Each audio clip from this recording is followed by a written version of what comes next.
Hi, everybody. Welcome to another episode of People and Perks podcast, where each week we sit down with an employee benefits vendor to give you insights into the best benefits on the market so you can make better decisions for your people. I'm Sean, founder of Perkwise, the UK's first employee benefits discovery and review platform.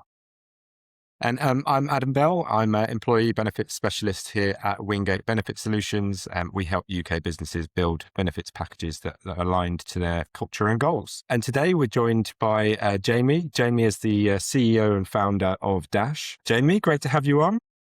Yeah, no, nice to be here. Thanks for the invite, guys. No problem. And before we get into it, I guess it would be really good to just hear a little bit more about your background, your story, how you came to be where you are now. Yeah, sure. So I started my career at one of the large accounting firms, as lots of people do, sort of fresh out of university. Spent 8 years of my life there, which was great. Exposed me to lots and lots of things. One of them being the cycle to work scheme. So I won't say which provider this particular firm used, but it was one of the sort of large traditional ones.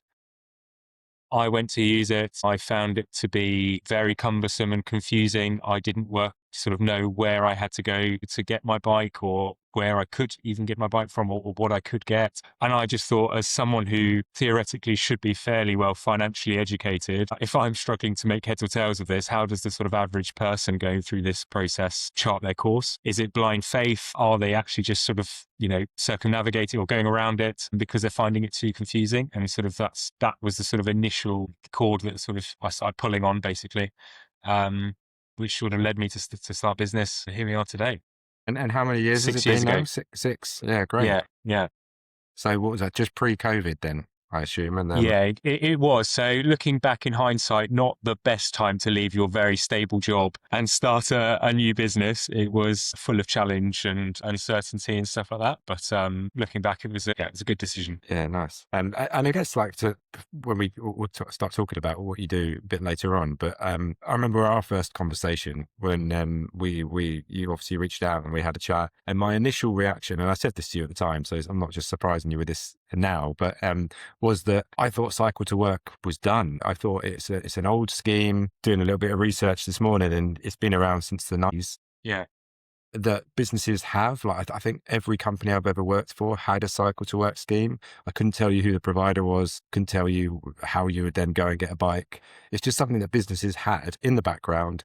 The HR people teams probably put them in place years and years ago, forget about them, don't know who's using it unless they get the random query from somebody who, like you say, doesn't understand what's going on. So really not something that's not a modern benefit, and not something that's tied to wider, better well-being strategy within an organization. And that was my initial view. And obviously we've spoken since, and you've changed my mind for the better, which is good. But why do you think that is? Like, why is it this thing that's been set and forget? Like, why has it got to that stage? I think probably much of the reason is just that, yeah, you're right. It started in the 90s. It was delivered in the same way by everyone who approached it. And therefore, I think it's, for anyone in the industry, whether that be, someone sat in the reward team or a consultant or anything like that, or a better benefit platform looking at the cycle to work scheme, I think it's sort of been quite a reasonable assumption to make that you could almost pick any of them out of a hat and get the same service or end product. So it has been just this very commoditized experience. That's why everyone sort of has it. It is that hygiene benefit that everyone sort of wants to be able to put on their job ads to say they offer it as a benefit, because it's seen as, just something you're expected to offer. But no one's really giving it, or has up until recently, much more deep thought than that, really. So I think that's, coming at it from, one of the new entrants, as a new entrant to the market. That sort of ambivalence towards the scheme has probably been our greatest challenge as a new entrant, because you've got to get over that sort of hump or hurdle of people thinking, oh, you're just another cycle to work scheme. I've already got that. You're going to try and convince me that you do it slightly differently, but I actually can see through that, and I know it's going to be exactly the same as everyone else anyway, so don't waste my time. That has definitely been our biggest challenge. So now that we are sort of becoming more established, more like recognized and widely known, and lots more sort of employee testimonials, employer testimonials of the difference and the impact it can make, that's sort of what's now allowing us to get over that hump. And what about like employees in the workforce? So if I'm an employee, what do you think the barriers are to people actually wanting to get a bike or start cycling to work? I mean, there's some really sort of like structural ones. So many companies will say you can only use the cycle to work scheme in this month of the year. And then it is, it's part of like an annual Yeah. benefit selection. And then you're locked out. For many companies, that benefit selection window happens in the winter because of just when company reporting ends are, calendar dates are. I can assure you that asking someone to buy a bike in the depths of winter is not your highest probability sort of moment of getting them to say yes. So I think that naturally inhibits or sort of prevents people from using the scheme. I think the other one is sort of reflective of my own experience, is just that sort of lack of understanding of how they navigate that process to sort of go, how do I actually end up getting what I want by entering into this process? It just, for many people, is sort of too opaque, too long-winded, too many steps. I mean, as I'm saying this, I'm reminded of like, there is a cycle to work scheme provider out there who describes their simple 14-step process as how any individual gets a bike. I would argue that if it's 14 steps, that is anything but simple, but that is what employees are faced with. And there's not always the sort of employer side support to help people understand how it works and answer all those sort of queries as they're going through. So I think when you start to sort of overlay a lot of that stuff, it doesn't become unsurprising why people are sort of reluctant to engage with it. Anything with a simple 14-step process, it's Yeah. not going to work, is it? Yeah, potentially not. So if I was to take a step back from it, like, what's the so what? Like, why should an employer, in your opinion, care if people are using their cycle to work scheme or not? Well, I mean, I think anyone whose employer is offering benefits, I think most people will sort of see the primary measure of that is like uptake, and are people getting value from these benefits? Because if no one's using your benefits, frankly, what's the point in offering them? They're certainly not serving their intended purpose or being able to sort of, well, they might be serving their intended purpose of attracting talent, but they're certainly not going to be helping you retain it if no one's using it.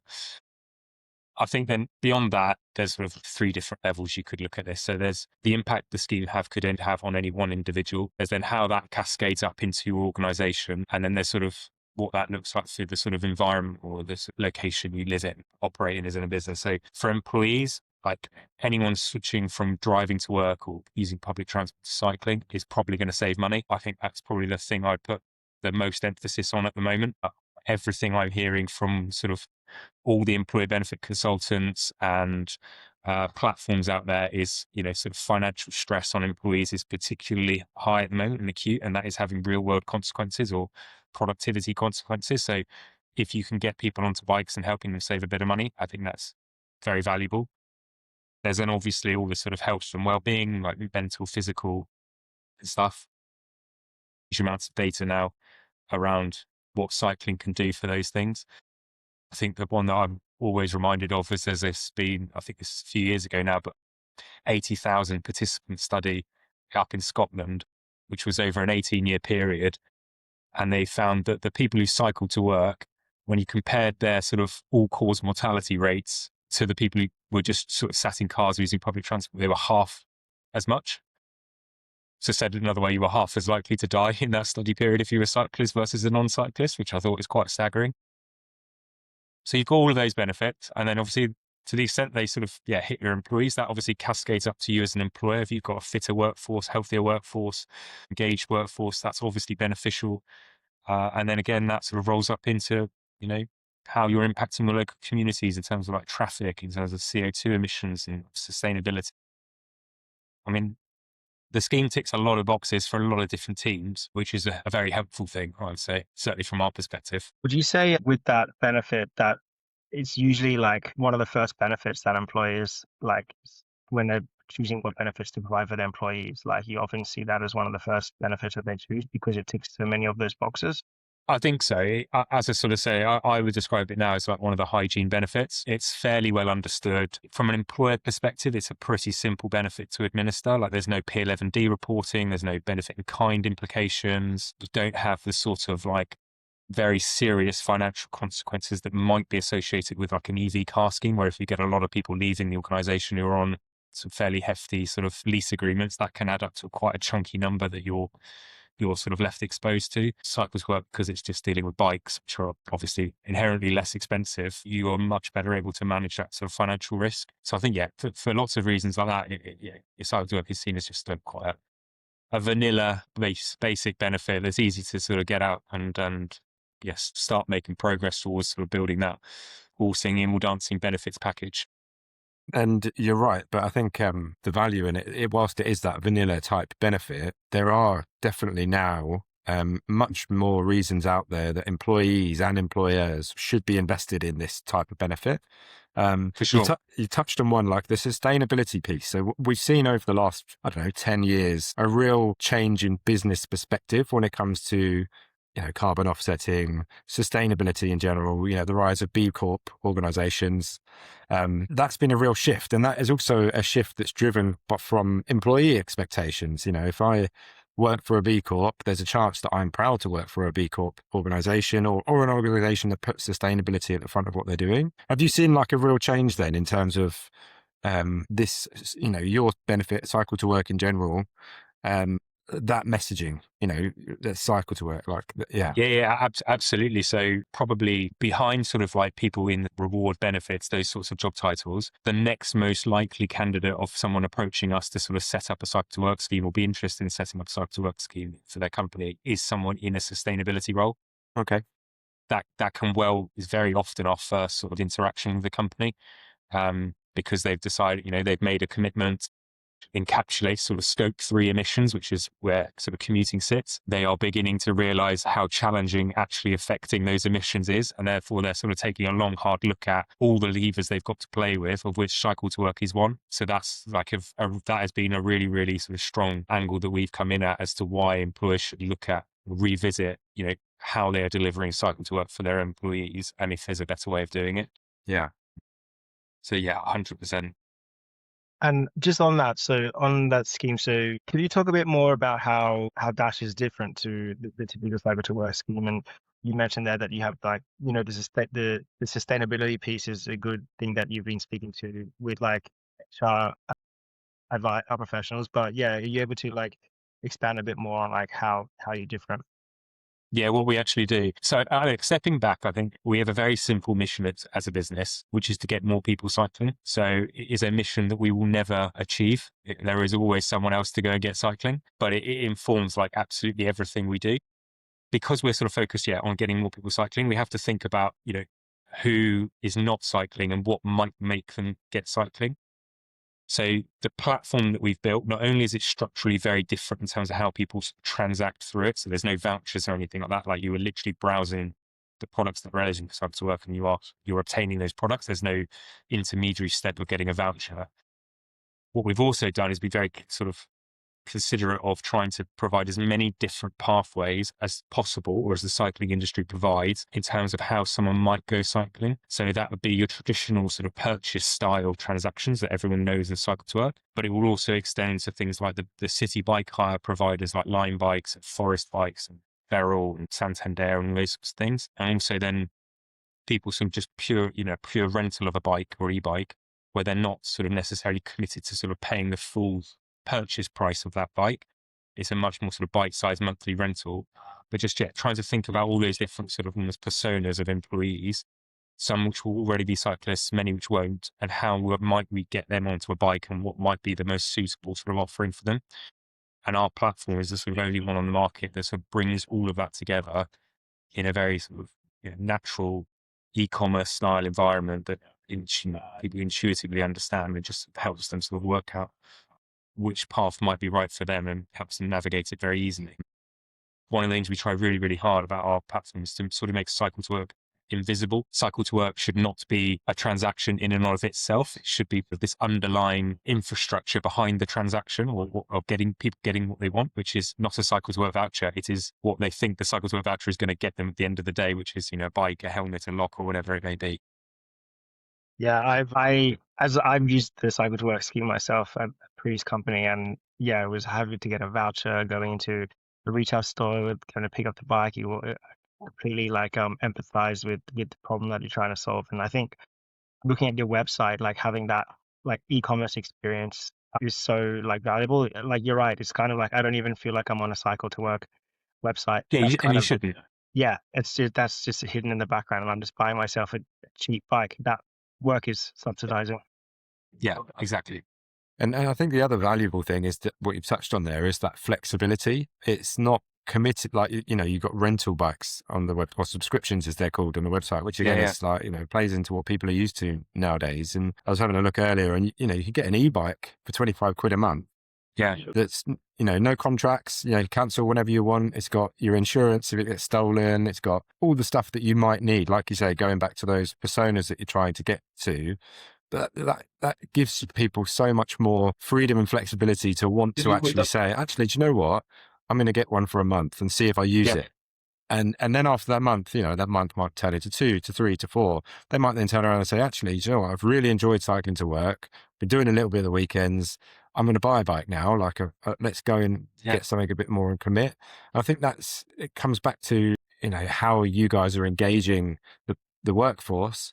But it's a testament, because we need these benefits to be modernized. And that's what you're doing with this traditional old-fashioned clunky scheme, is modernizing it and giving people what they need in today's environment. If you were to think about like one of the clients that you're working with, like let's think about one of the most engaged clients you have when it comes to working with you guys. Yeah. What are they doing to help get that engagement? Gosh. So I think stepping back, it's really just thinking about all the sort of barriers that may have existed with the traditional provider in terms of, capping people's expenditure at some blanket limit, making them buy in a set time of year and then locked out for the rest of the year, only being able to do one transaction at a time. All of those sorts of like things that people just come to accept of the Cycle to Work scheme, stripping them out so that people can access at any time. They can do as many transactions as they want per year, and they can spend in line with their means. That's a real unlocker, to be honest with you. Like the days of people sort of going, we've got a flat £3,000 limit on our Cycle to Work scheme, I think are long gone. They tend to do so much damage, because you'll have low earners look at them and go, I can spend up to £3,000, great. And then you've got to tell them, sorry, actually, it's quite an uncomfortable conversation, but sorry, because of your earnings, actually, we said £3,000, actually, that doesn't apply to you. And equally, you've then got high earners that are earning 6 figures plus, and you're having the same reciprocal conversation going, yeah, I know we're paying you all this money on one hand, but actually we don't think you can afford a £3,500 bike on the other. Like, it's just a bit incongruous. So you've got to get rid of all those structural things. And then I think the other thing that really separates the very high uptake companies from the sort of lower uptake is this acknowledgement that the sort of launch window is not the be all and end all. Launch is like very important. It lets you sort of get the message out that this benefit is there. This is roughly what it does. You've got to accept that this is like an ongoing activity in terms of like constantly letting the people know. And this doesn't apply just to cycle, this is just benefits in general, that their benefits are there, they're accessible. These are the sorts of moments in your life that you might want to consider accessing these benefits or using them, such that when your employees naturally get to those points in their life, whatever that may be, they're aware of them, they're in the back of their mind, and it triggers to go, oh, right, this was the moment, I should go back to that and using this benefit now. Whatever it may be, it shouldn't be to try and go, right, we've got this launch window, let's try and get uptake as high as we possibly can by ramming loads of messaging down everyone's throats and then leaving them off on their own for 11 months of the year. I think that tends to be one of the biggest differentiators. Yeah, for sure. As with any benefit, the crux of it is in the communication, and it's not like you say about you've launched a new benefit, here's a load of information, off you go. It's like, trying to drip feed the right information to the right people at the right time. Exactly. And that's where you're going to get that much better levels of engagement. Have you got to a stage now where you're able to help companies build like a return on investment? I know there's a lot to what it could be, if we looked at different pillars of well-being, you're covering quite a few actually, mental, physical, financial, social. Are you able to help organizations with that messaging? Yeah, so we're actually starting to build a calculator that does all of that sort of stuff. So it looks at all of those different sort of benefits that you might sort of see as a company, and try and just surface it basically for your entire population. So it's not something we've got yet, but it is something we're actively working on. So, encapsulates all the obvious ones around like what your total NI savings are, but then it will also look at things like your expected sick day savings and what that adds up to on a monetary value, your CO2 savings and what that might, equate to if you were to go and try and offset that. So all of these different things, and yeah, I'm trying to surface it.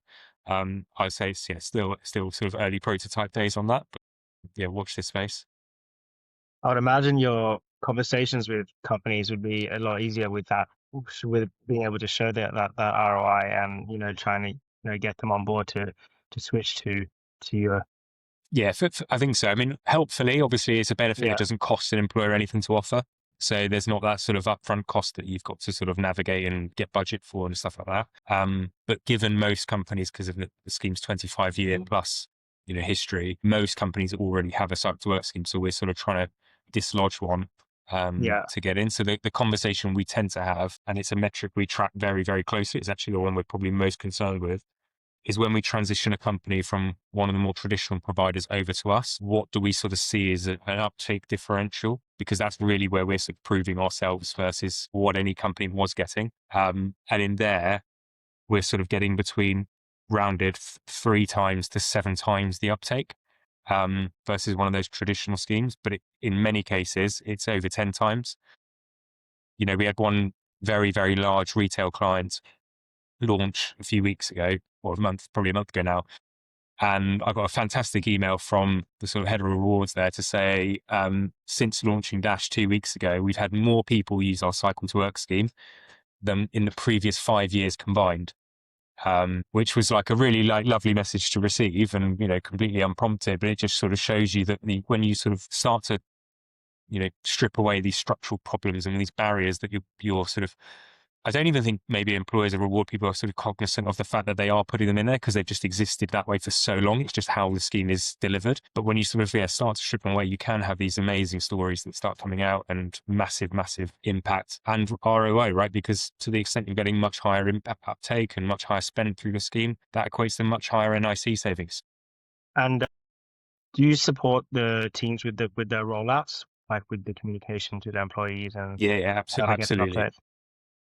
I mean, so we are completely commercially aligned to doing that because if no one uses the scheme, we don't earn any money, but it also means we're not achieving our mission, right? So we absolutely want to be very much holding hands with our employer partners and clients and helping them, supplementing their comms, giving them whatever comms support they need, showing up at demo days, doing employee webinars, whatever we can do, basically. And that's really interesting, actually, because you guys are so invested in making sure that you get good engagement, right? Because that's the other thing is that you're not going out to employers and saying, right, guys, you need to pay us a load of money up front to roll out the Yeah. Dash platform. That's not the case, right? They can put it in Yeah.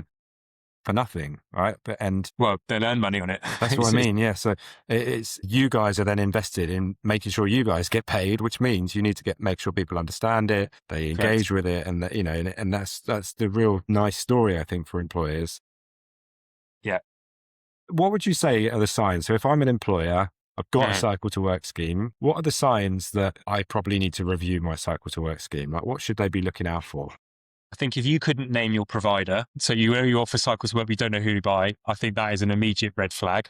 Why do you not know who it is? You would be amazed at how many customers I talk to that is the case. Like even large client, like large businesses, I think that is an immediate red flag, and that goes to any benefit. If you don't know who's providing it, what are they doing? Frankly, if you've got low uptake, if it's not offering that sort of different sort of style transactions. So if it's just doing the sort of traditional sort of purchase style transactions, I think that is something else you should be aware of because you are inherently not sort of including a large portion of your workforce that's just not the right option for them.